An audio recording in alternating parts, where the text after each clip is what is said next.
pede um pouco mais de alma.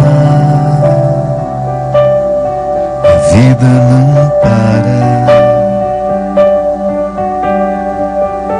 Enquanto o tempo acelera e pede pressa, eu me recuso, faço hora, vou na valsa. A vida é tão rara. Enquanto todo mundo espera a cura do mal e a loucura finge que isso tudo é normal, eu finjo ter paciência. O mundo vai girando cada vez mais veloz. A gente espera do mundo, o mundo espera de nós um pouco mais de paciência. Será que é tempo que lhe falta pra perceber? Será que temos este tempo pra perder? E quem quer saber, a vida não para, não para. Mesmo quando tudo pede um pouco mais de calma, até quando o corpo pede um pouco mais de alma, eu sei, a vida não para. A vida não para, não.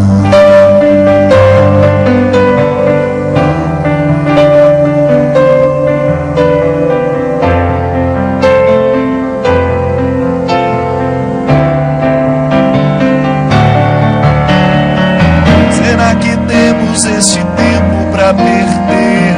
Será que temos este tempo pra perder? E quem quer saber, a vida é tão rara, tão rara. Mesmo quando tudo pede um pouco mais de calma, até quando o corpo pede um pouco mais de alma, eu sei, a vida não para. A vida não para, não.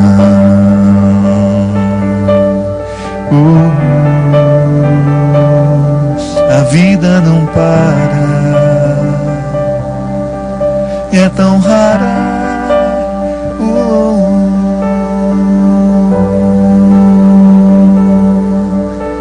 A vida é tão rara. A vida é tão rara. A vida não para. Muito boa noite. É com muita alegria que nós começamos mais um programa de direção espiritual.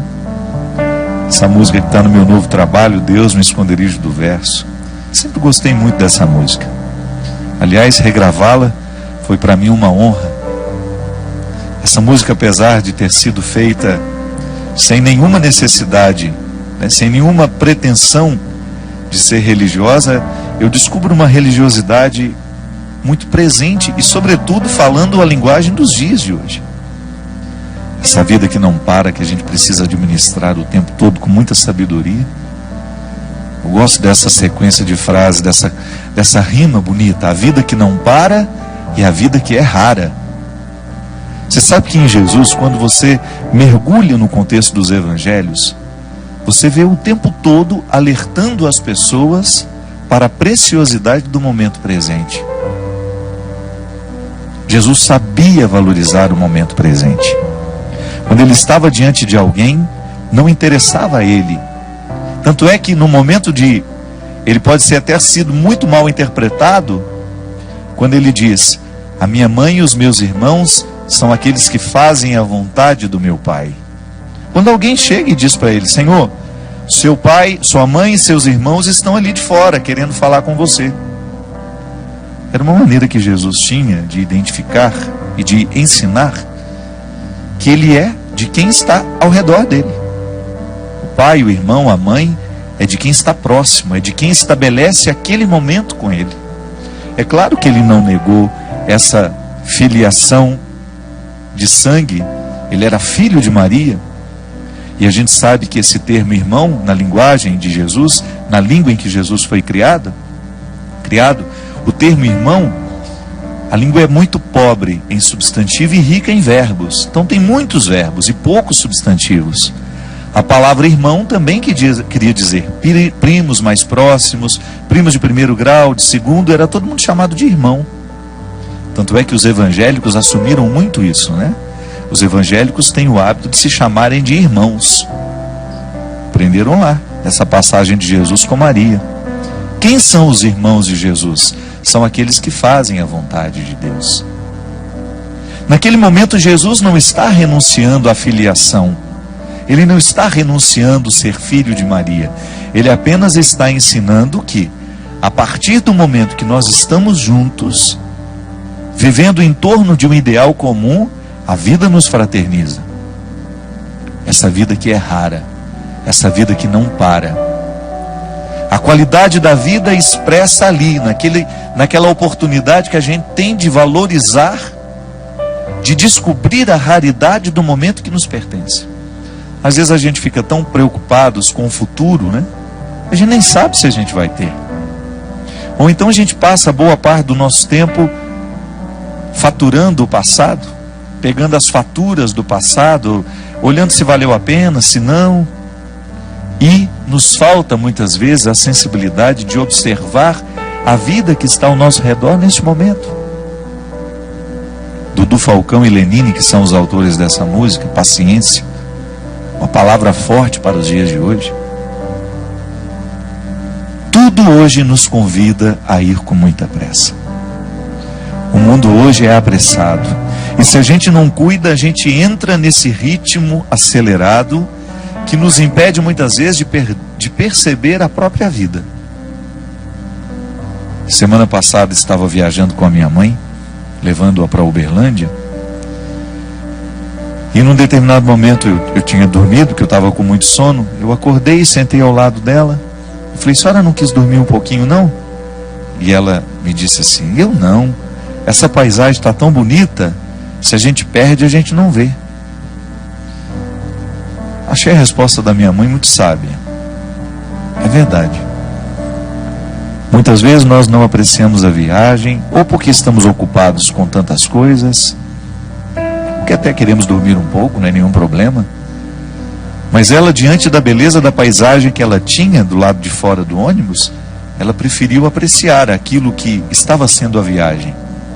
E é interessante porque às vezes, quando nós pegamos a estrada, a nossa ansiedade é chegar. Por isso que às vezes a gente acelera tanto, a gente anda até acima da velocidade permitida, colocando em risco a nossa vida, em risco a vida do outro.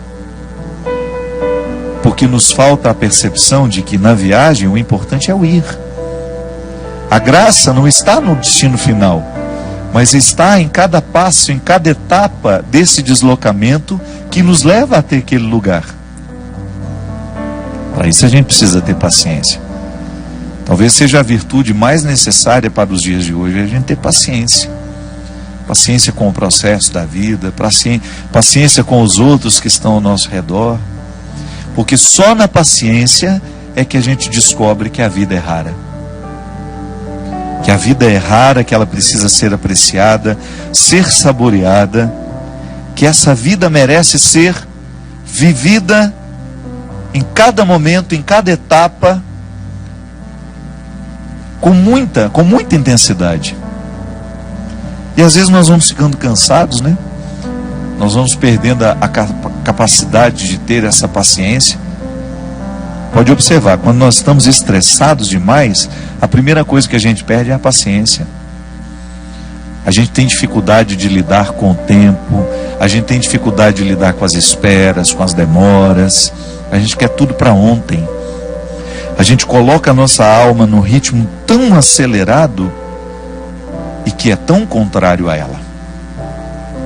Minha gente, nós precisamos prestar muita atenção no ritmo que nós estamos dando à nossa alma. Muitas vezes nós estamos fazendo a nossa alma viver num ritmo que sufoca, que mata aos poucos. E quem é que impõe esse ritmo à alma? O corpo.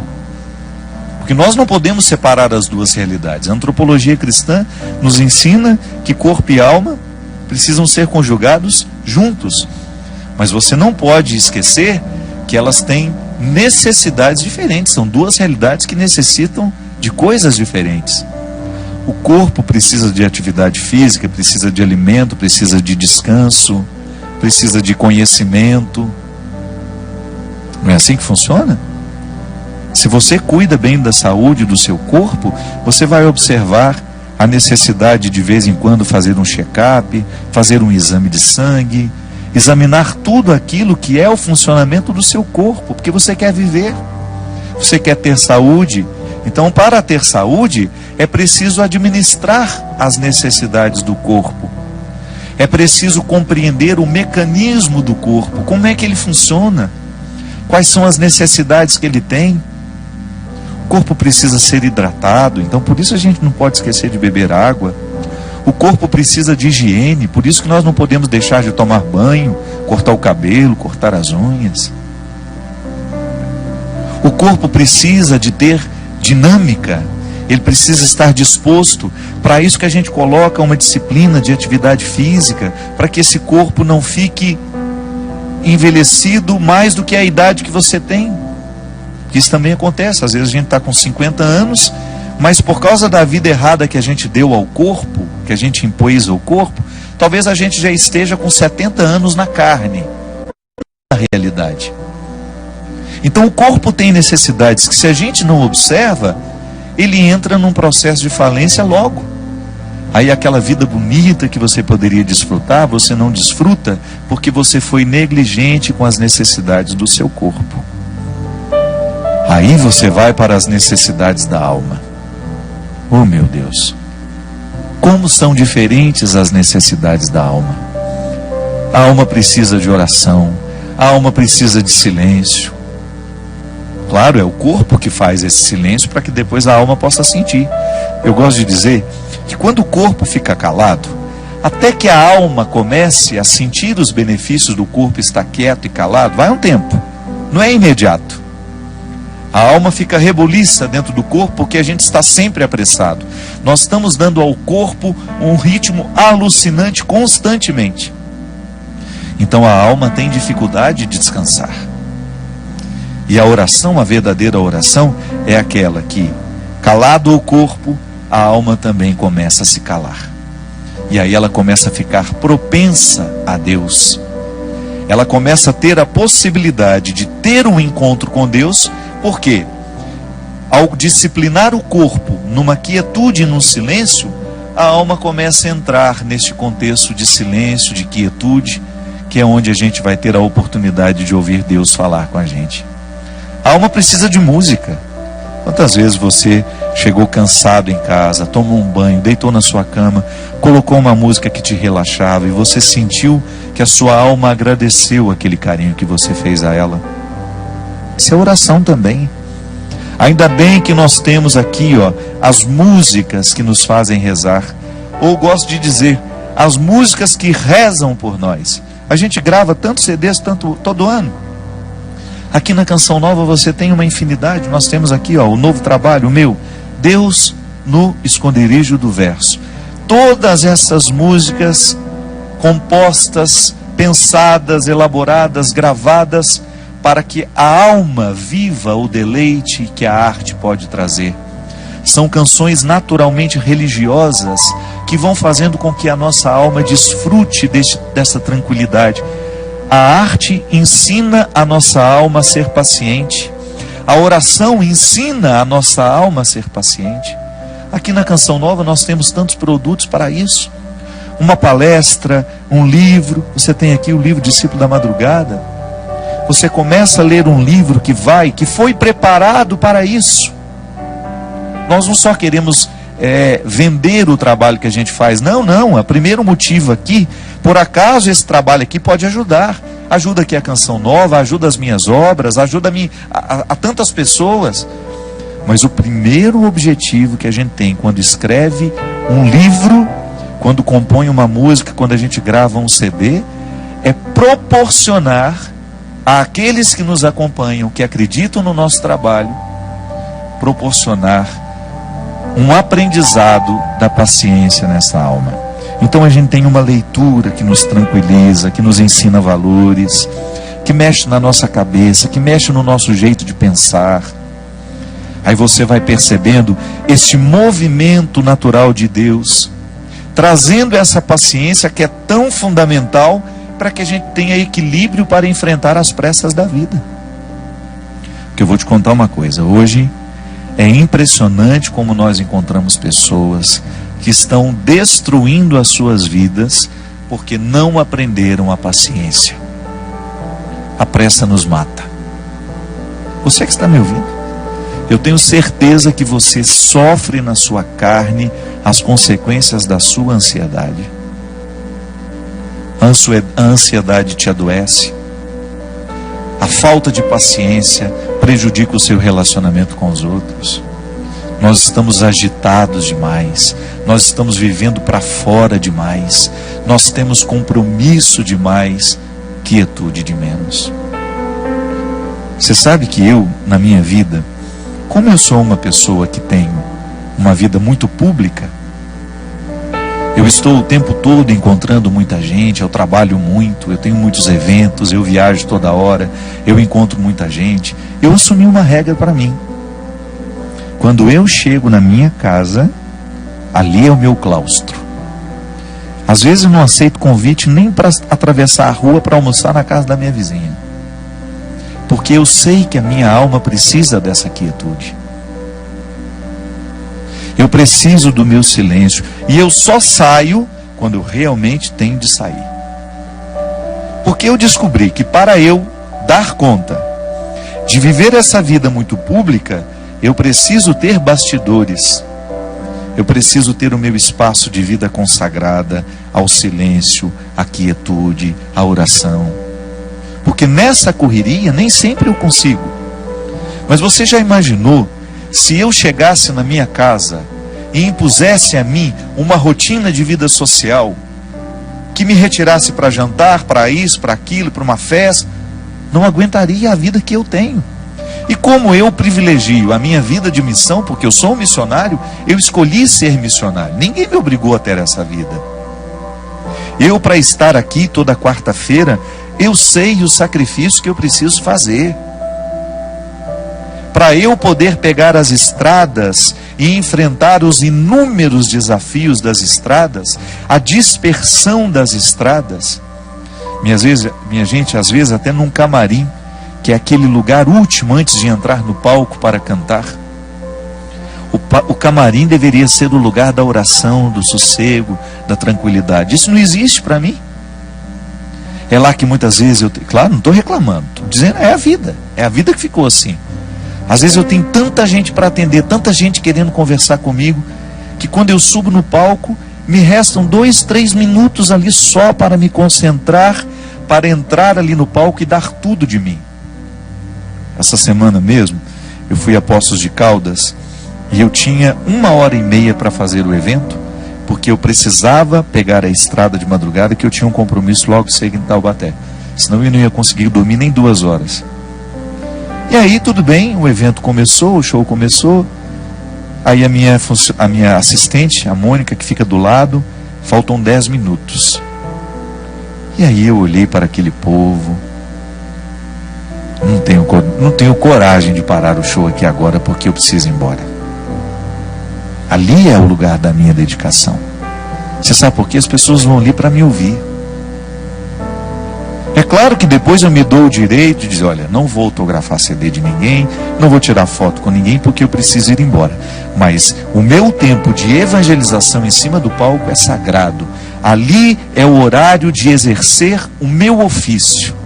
Eu não posso ter pressa no ofício de evangelizar. Mas quando eu chego em casa, eu preciso me dar o direito de viver esses bastidores, de viver esse silêncio, essa quietude, de desligar um pouco o meu telefone, de esquecer que ele existe, de estar um pouco mais diante de Deus, para que Ele me preencha, para que depois, quando eu voltar para a estrada, eu continue tendo o que oferecer ao outro. Olha aqui, você tem uma vida diferente da minha. Você não tem essa necessidade de evangelizar como eu evangelizo. Mas não se engane. você também tem a mesma necessidade que eu tenho de ter bastidores. Sua vida te exige. Você tem uma vida social que te joga para fora o tempo todo. Você trabalha muito, você encontra muita gente.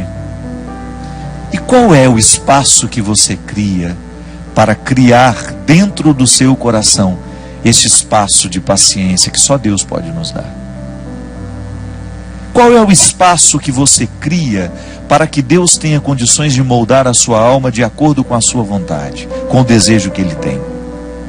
Qual é o espaço que você oferece a Deus para que o seu florescimento espiritual aconteça? Para que você não se desgaste demais nessa vida que não para, nessa vida que é tão rara e que muitas vezes você não percebe por causa do modo de vida que você escolheu viver? Quando eu dou o meu testemunho de que eu tenho estrada demais e muitas vezes bastidores de menos, e que por isso que quando eu chego em casa, eu tenho que me recolher e proporcionar ao meu coração uma restituição espiritual, eu fico pensando também os meus amigos que são padres, que enfrentam no seu dia a dia o desafio de atender as pessoas o tempo todo, porque muitas vezes as pessoas não estão preocupadas com o descanso do padre. Eu já encontrei muitos padres que ficam até constrangidos de dizerem que vão tirar um dia de férias, uma segunda-feira, por exemplo, para descansar. É direito dele. Ele precisa restituir no coração aquilo que ele oferece ao longo da semana. Há padres que celebram 5, 6 missas por domingo. Isso é desgastante, minha gente. A graça de Deus nos sustenta, mas nós também precisamos buscar a quietude para que esta graça alcance o nosso coração e nos restitua com a nossa paciência. Muitas vezes nós encontramos os nossos padres, os nossos pastores dando patada no povo. Não é porque eles são ruins, não. É porque eles estão cansados, eles estão excessivamente carregados. Por isso que nós, como leigos, vocês aí, que acompanham os padres de vocês, prestem atenção se o padre não está trabalhando demais, se vocês não estão exigindo demais dele. Ofereça a eles isso. O padre vai passar um dia lá em casa, ninguém vai te importunar, nós vamos oferecer uma casa onde o senhor possa descansar um pouquinho, passar um tempo com pessoas que não vão te exigir nada como padre, onde o senhor seja apenas um ser humano, onde o senhor possa rezar, possa ficar em silêncio. E você não pode negligenciar na sua vida a construção deste espaço. Até na nossa vida consagrada, nós que somos consagrados a Deus, eu vejo aqui na Canção Nova, como esses meninos e meninas trabalham.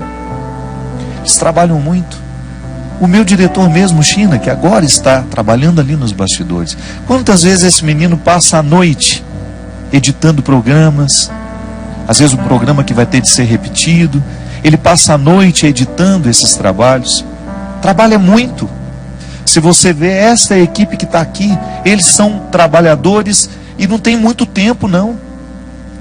Mas você vai olhar para eles, você vai buscar na vida deles, os consagrados sobretudo, sempre encontram o seu espaço de estarem em silêncio diante do Senhor, buscando a restauração dessa vida espiritual que vai por água abaixo se a gente descuida. Eu já lhe disse isso aqui uma vez e volto a repetir. O fundador da Congregação dos Padres Sagrado Coração de Jesus, lá onde eu fui formado, graças a Deus, toda a minha formação eu devo à Congregação do Sagrado Coração de Jesus. Para Padre João Leão Deon, ele dizia assim: Deus não pode fazer nada com as nossas obras se antes Ele não possuir o nosso coração. É disso que eu estou falando. Quando nós oferecemos a Deus o nosso serviço e esquecemos de oferecer a Ele o coração, que é a metáfora de todos os meus bastidores, Deus não poderá restituir aquilo que eu ofereço ao outro através do meu trabalho. E em pouco tempo eu estarei oferecendo a mim. E oferecer a mim, somente a mim, vai me desgastar demais. Eu vou ficar cansado, eu vou perder a paciência, eu vou ficar estressado, eu vou ficar bruto com as pessoas e eu vou esquecer a delicadeza, que é justamente a característica de todo cristão. Portanto, não tenha medo de introduzir na dinâmica do seu cotidiano o espaço da sua restauração interior. Pode ser 5, 10 minutos. Silêncio, oração, respiração profunda. O exercício da respiração profunda é excelente para quem quer descansar, para quem quer dormir bem. Uma boa leitura, uma música que vai lhe fazer bem. Não vá para a cama sem lhe oferecer este oásis que vai lhe dar condições de trabalhar essa paciência dentro do seu coração. Nós vamos para um rápido intervalo e a gente volta já já com o programa Direção Espiritual.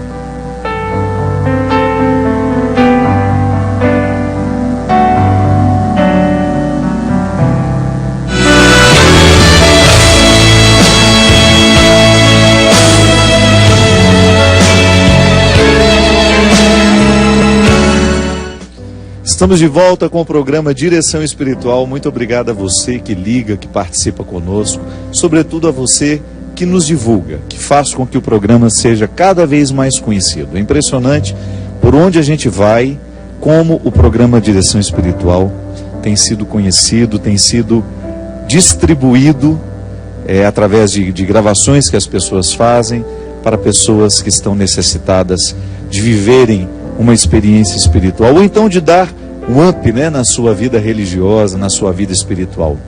Fico muito feliz de saber que aqui na Canção Nova a gente tem esse espaço aberto para não é só ajudar o outro, não. Eu sempre digo que o primeiro a ser beneficiado com o programa Direção Espiritual sou eu.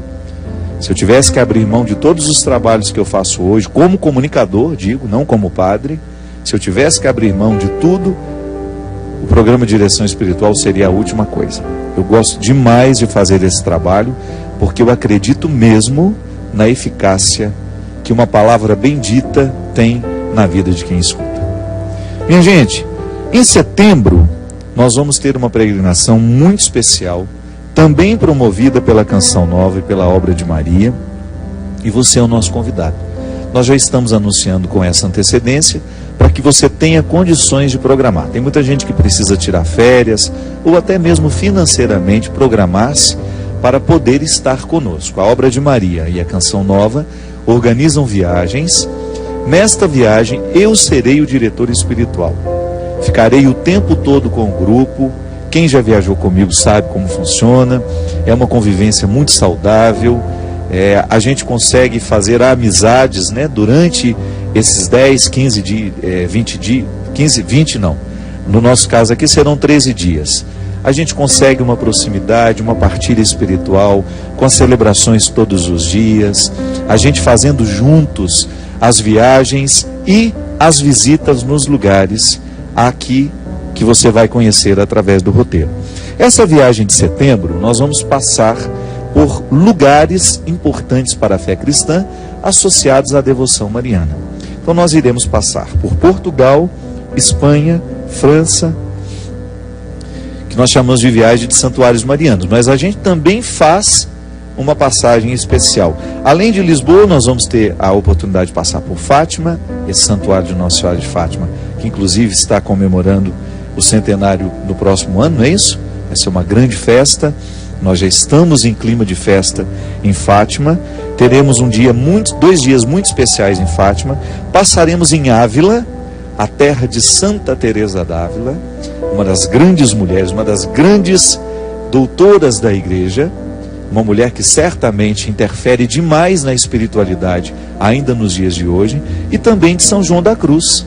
São João da Cruz, que também é dessa mesma cidade, dessa mesma região, que tem uma importância demais para a vida mística. Passaremos também em Saragoça, onde tem um santuário maravilhoso de Nossa Senhora. Saragoça já é na Espanha. De Saragoça nós vamos direto para Lourdes. Quem já fez essa viagem comigo sabe como é bonito a gente passar por esses lugares. A gente passa pelos Pirineus espanhóis, depois passando pelos montes franceses. É uma das paisagens mais bonitas do mundo. A gente passa o dia fazendo esse deslocamento, parando em Saragoça, mas é uma viagem que enche os nossos olhos. Então, será um dia muito especial até a gente chegar à cidade de Lourdes, que é, para mim, o santuário mariano que mais me tocou. A espiritualidade que prevalece em Lourdes até os dias de hoje, os milagres que se vê ali.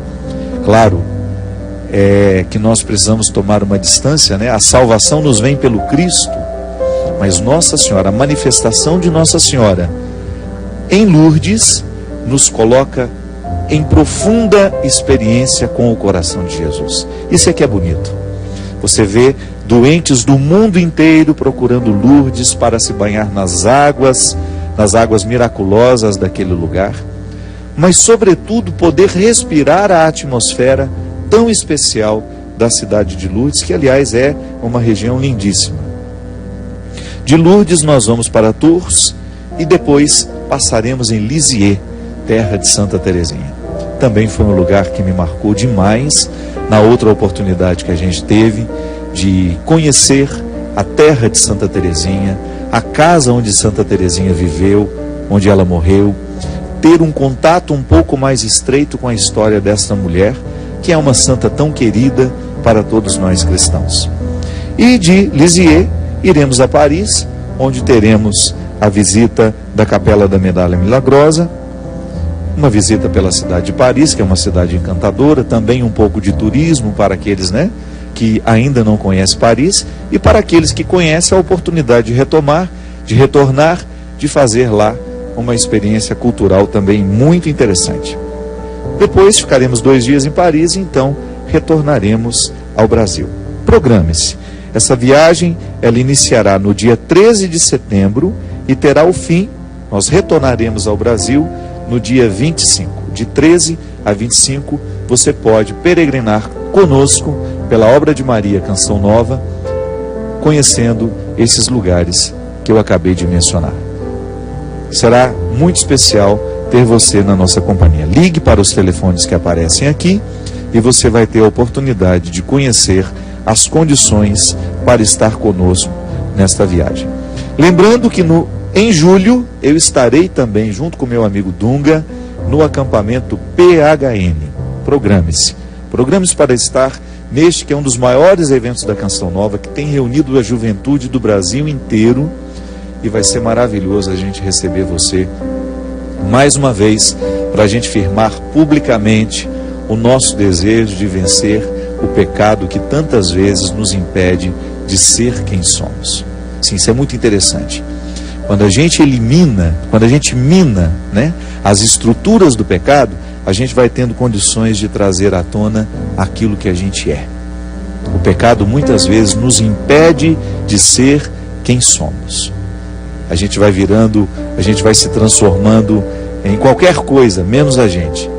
Porque o projeto que Deus fez para cada um de nós, o grande dificultador para que esse projeto venha à tona, é justamente a nossa vida de pecados. No dia 7 de agosto, eu terei a oportunidade de estar em Surubim. Você é o nosso convidado para estar conosco lá. No dia 8, em Feira Grande, também em Alagoas. Eu acho que Surubim é Pernambuco, não é Alagoas, né? Aqui está Alagoas, mas não é não. Surubim, no estado de Pernambuco. E depois, dia 7 de agosto, Surubim. No dia 8 de agosto, Feira Grande, Alagoas. No dia 9 de agosto, Maceió. Depois, no dia 15, São Caetano do Sul. 21 de agosto, Parnaíba, no Piauí. Dia 22, Teresina, no Piauí também. E dia 23, Picos, no Piauí. Esses eventos, se você descobre que é aí na sua região, organize a sua caravana e esteja conosco para a gente poder ter essa noite de evangelização muito especial. Boa noite, seu Christian. Christian e seu grande piano hoje aqui, tocando conosco. Muito obrigado, meu amigo, por fazer parte da história deste programa, sempre com tanto carinho, com tanta disposição. Quero agradecer, minha gente, a todas as pessoas que estiveram em Formiga, Minas Gerais, a minha terra querida, nos ajudando a resgatar a Santa Casa. Nós que nos unimos ao projeto SOS Santa Casa, foi um evento muito bonito, onde as pessoas aderiram, e muita gente que não pôde ir, que já manifestou o desejo de ser um coadjutor da Santa Casa. Abro um espaço para dizer que são muitas as Santa Casas no Brasil, que estão necessitadas de ajuda. Procure saber isso na sua região. Santa Casa geralmente são hospitais públicos que atendem pelo SUS. A gente sabe hoje o caos que está a saúde no Brasil. E essas iniciativas particulares de poder fazer alguma coisa por esses lugares que atendem os pobres é sempre uma atitude muito cristã. Eu gosto de dizer que o nosso cristianismo, ele se torna cada vez mais comunicante quando nós assumimos a caridade.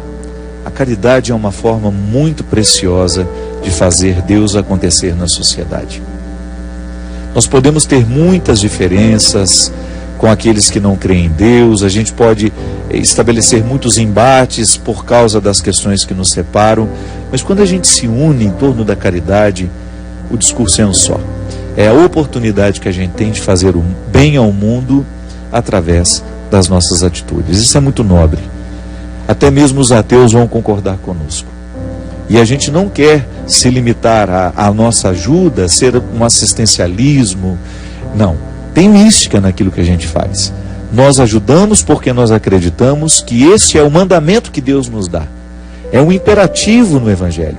Se você ler Mateus 25, você vai ver as exigências que Jesus faz. Eu vou até pegar aqui, para a gente poder retomar essa importância da caridade que Jesus estabelece como um divisor de águas na nossa vida.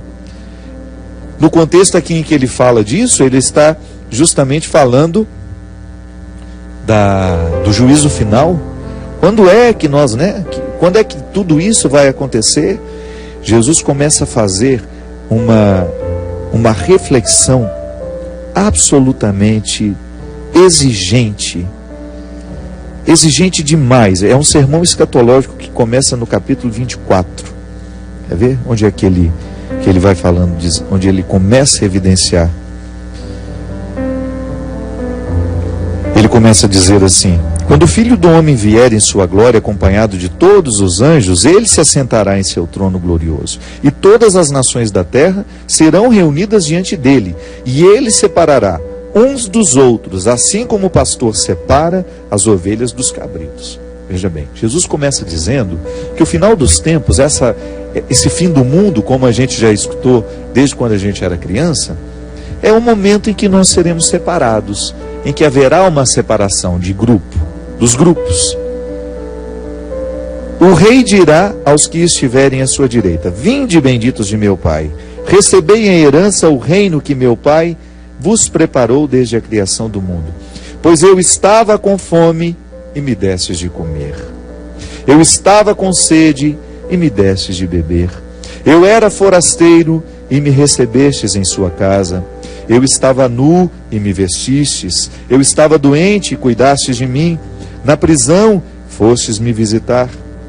Então os justos lhe perguntarão: Senhor, quando foi que te vimos com fome e te demos de comer, com sede e te demos de beber?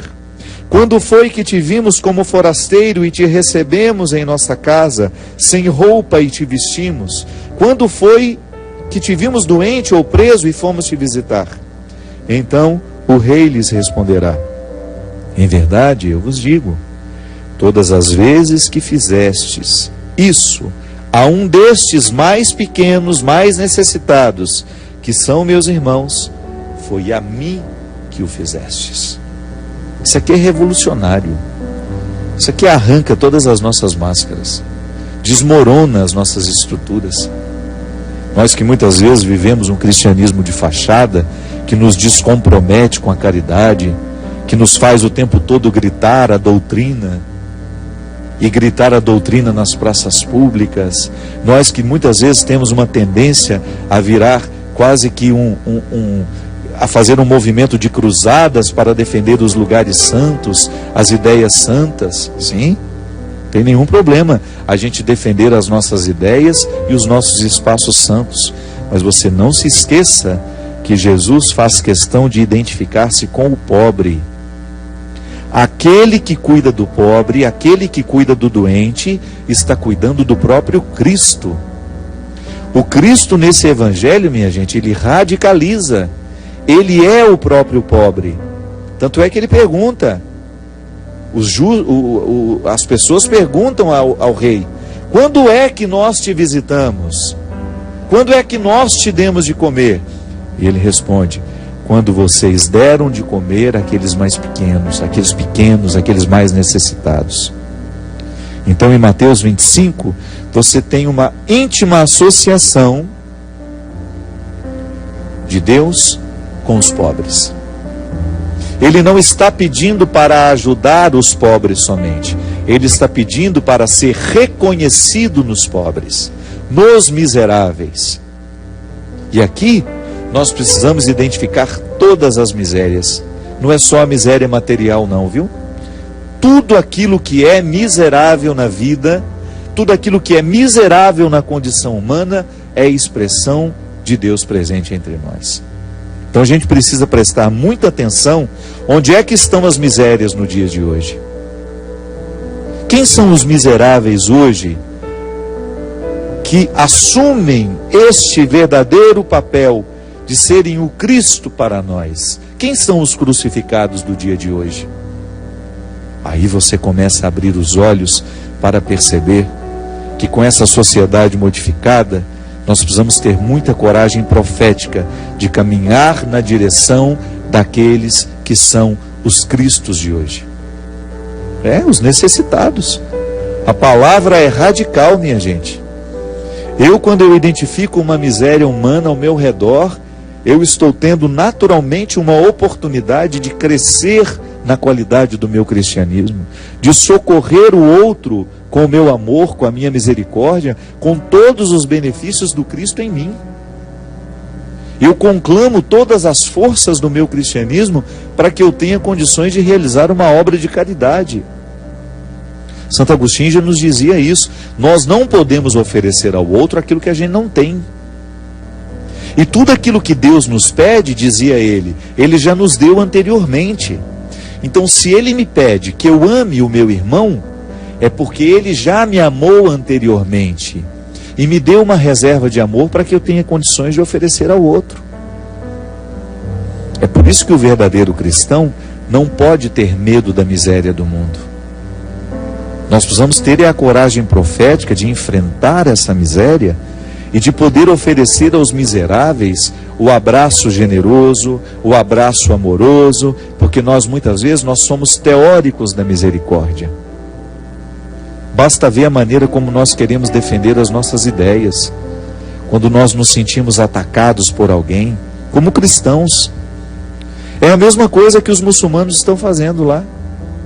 Desculpe-me, os muçulmanos não, aqueles radicais, porque nós não podemos julgar todos os muçulmanos no mesmo buraco, não. Existem muçulmanos altruístas, vivendo a sua pertença religiosa de maneira responsável. Eu estou falando daquele Estado Islâmico que não tem nenhum respeito pelo diferente, pelo ser humano diferente, pelo Estado Islâmico que está querendo dizimar todos os que são diferentes deles, por motivos religiosos. Quantas vezes nós também cometemos a mesma atrocidade? Não temos coragem de assumir a dimensão profética que o Cristo nos dá, que é justamente ter coragem de nos aproximar dos miseráveis. Outro dia, até quero conhecer mais de perto. Nós estávamos lá na Fundação Dom Couto, naquela tarde de autógrafo que nós tivemos, e uma senhora se aproximou de mim me dizendo: padre, nós fazemos um trabalho com os travestis.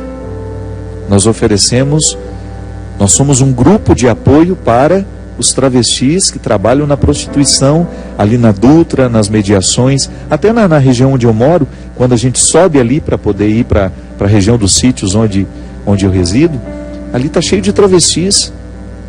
Você sabe que muitas vezes eu passava ali, ainda hoje eu passo, mas meu Deus, quem será que cuida dessas pessoas? Porque elas têm necessidades. Eu não estou falando de descer do carro, ir lá e falar para elas mudarem a vida delas. Não estou falando disso não. Isso é um segundo momento. Eu estou falando das necessidades humanas. Essa semana mesmo, estava vendo um documentário na Globo passando os travestis que utilizam o silicone industrial no corpo, que aquilo é uma bomba relógio. Em pouco tempo aquilo vai virar uma infecção. Por isso eles morrem tão cedo, porque eles são vítimas das infecções que mais cedo ou mais tarde, aquele líquido que não é feito para o corpo humano, que são injetados em condições desumanas, sem nenhuma higiene. A começar, não é um líquido para ser injetado no corpo. Vai naquela casa onde tem uma pessoa que faz aquilo clandestinamente, injeta naquela criatura. Esse trabalho anterior, sabe? De conscientizar que não se deve fazer isso, que não se deve atentar contra a própria vida, de ser amigo dessas pessoas, ainda que elas tenham uma vida muito diferente da que a gente gostaria que elas tivessem. Eu olhei para aquela mulher e achei uma atitude tão corajosa.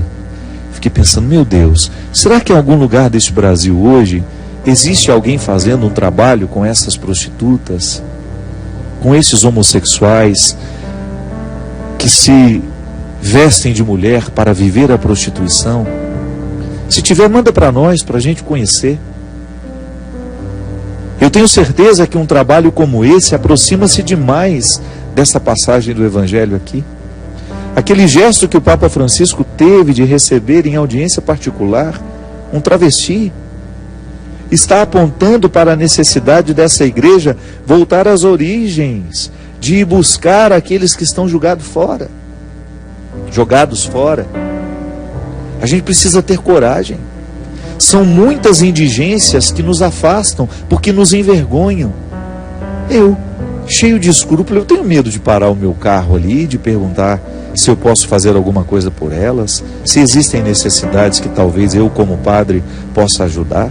Tenho medo do que os outros possam pensar de mim. Talvez você também sofra do mesmo medo. Mas será que não está na hora de nós termos coragem de criar uma pastoral para ir ao encontro dessas pessoas, para poder fazer um trabalho preliminar, para depois, daqui a algum tempo, a gente falar de conversão com elas?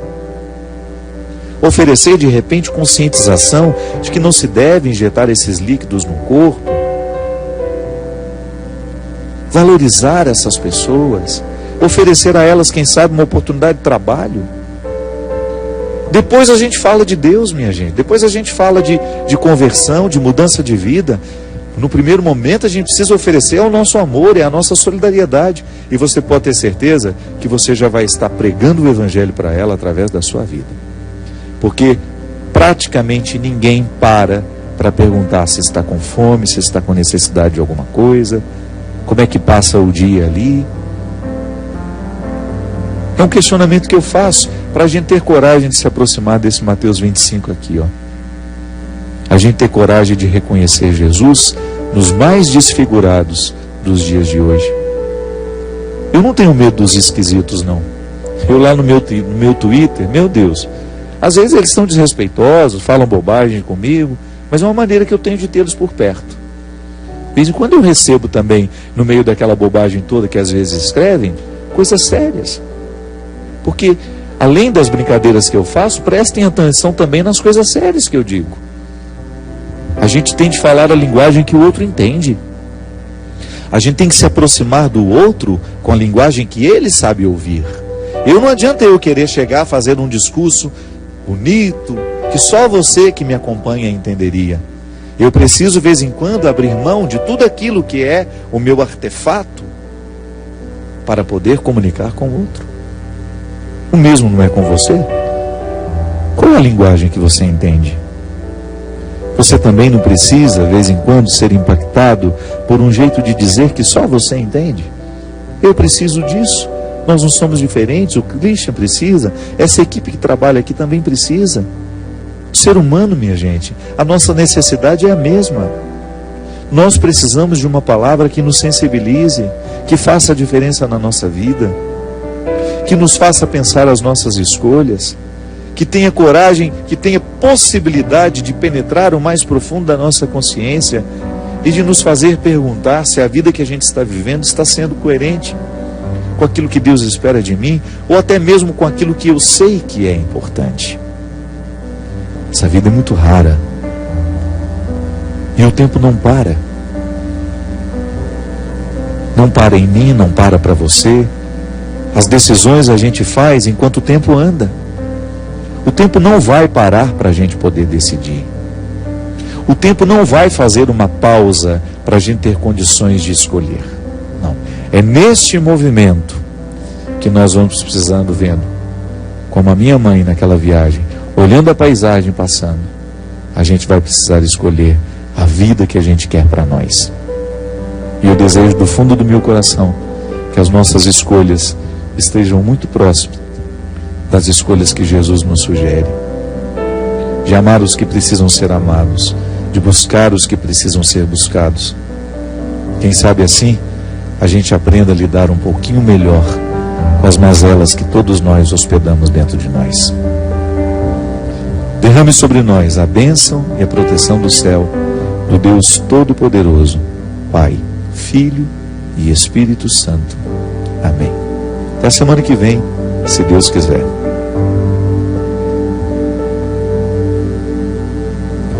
Mesmo quando tudo pede um pouco mais de calma, até quando o corpo pede um pouco mais de alma, a vida é tão rara. Enquanto o tempo acelera e pede pressa, eu me recuso, faço hora, vou na valsa. E a vida é tão rara. Enquanto todo mundo espera a cura do mal, e a loucura finge que isso tudo é normal, eu finjo ter paciência. O mundo vai girando cada vez mais veloz. A gente espera do mundo, o mundo espera de nós. Um pouco mais de paciência. Será que é tempo que lhe falta pra perceber? Será que temos este tempo pra perder? E quem quer saber? A vida é tão rara, tão rara. Mesmo quando tudo pede um pouco mais de calma, até quando o corpo pede um pouco mais de alma, eu sei.